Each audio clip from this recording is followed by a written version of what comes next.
So Xbox's Gamescom showing has concluded, and it was actually confirmed or, brought up in the latter part of it that later this year, Larian Studios is actually going to release Baldur's Gate 3 on the Xbox Series X, as well as the Series S, but there is kind of a catch there. So this news is particularly exciting for Xbox players, myself included, who have been eagerly awaiting updates on Baldur's Gate 3, which is, of course, the big Dungeons & Dragons game that just came out and is like the most popular game in the world right now. And up to this point, it had been seeming that they were going to release it later in 2024. But somehow Larian Studios has managed to accelerate this process. However, there is a significant sort of setback for the Xbox Series S version of Baldur's Gate 3 in that it will not support split-screen co-op play due to the lower processing power of the Series S. This feature has been causing delays in bringing the game to current-gen Xbox consoles. Interestingly, Microsoft has allowed the developers of Baldur's Gate 3 to bypass the requirement for feature parity between the Xbox Series consoles. I'm sure probably because they just wanted to get it out on the Xbox consoles ASAP. It is already scheduled to release on the PS5 on September 6th, which is in like a week and a half from now. So I'm sure they wanted to,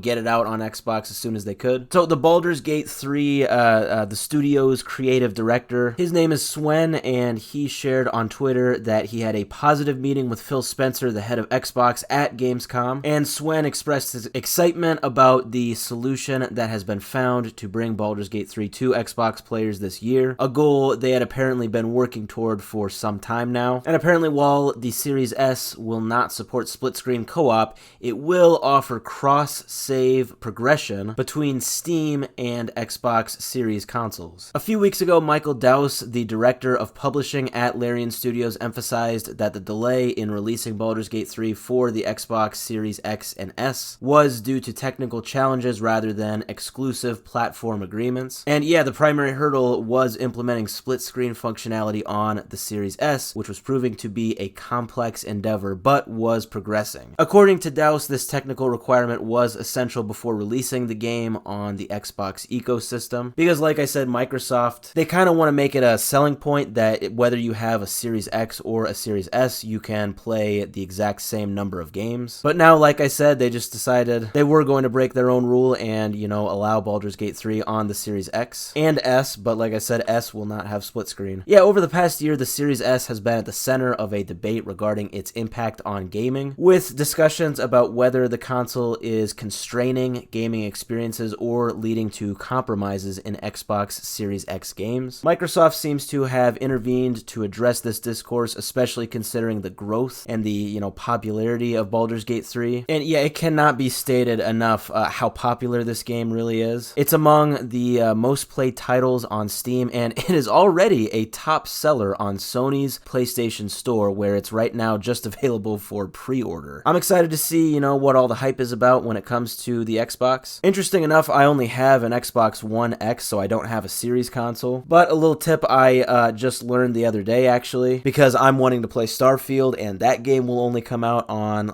the Series consoles, and I am one generation behind, so apparently you can utilize Xbox Cloud Gaming to play some of these games, because Cloud Gaming is, of course, basically just streaming the game, rather than, actually playing it fully on your console's hardware. So I think you would be able to play Baldur's Gate 3 with Xbox Cloud Gaming if you are like me and you only have, an Xbox One. One of these days I will have to upgrade, but regardless, I am very excited about Baldur's Gate 3 coming to Xbox, and I think this conversation about Xbox Series S consoles, sort of holding back the current Xbox gen of consoles, I think that conversation will definitely continue, and I will say, the conversation regarding consoles in general kind of being left out of these top-tier, more current-gen games that are really only getting PC releases, that's kind of been at the forefront of my mind recently. I did a video 2 or 3 weeks ago about the most currently the most streamed games on Twitch, which kind of gives a rough estimate of, what are the very big games right now. And I have to say, a lot of them are only for PC. My point being, you definitely get kind of left out of some of these really good games if you don't have a PC. And I should say, a gaming PC. So just looking at Twitch right now, some games that are only for PC and are not available for consoles. Valorant is one. You've got CSGO, that's probably the biggest one. You've got League of Legends, Dota 2. Of course, Baldur's Gate 3 right now now, but that will change. And then you got some like MMORPGs, so like World of Warcraft and RuneScape. And yeah, so this could kind of be a video in and of itself, but I will digress. Main point being, if you have like a very big gaming PC right now, you're in a very good position, because a lot of these really good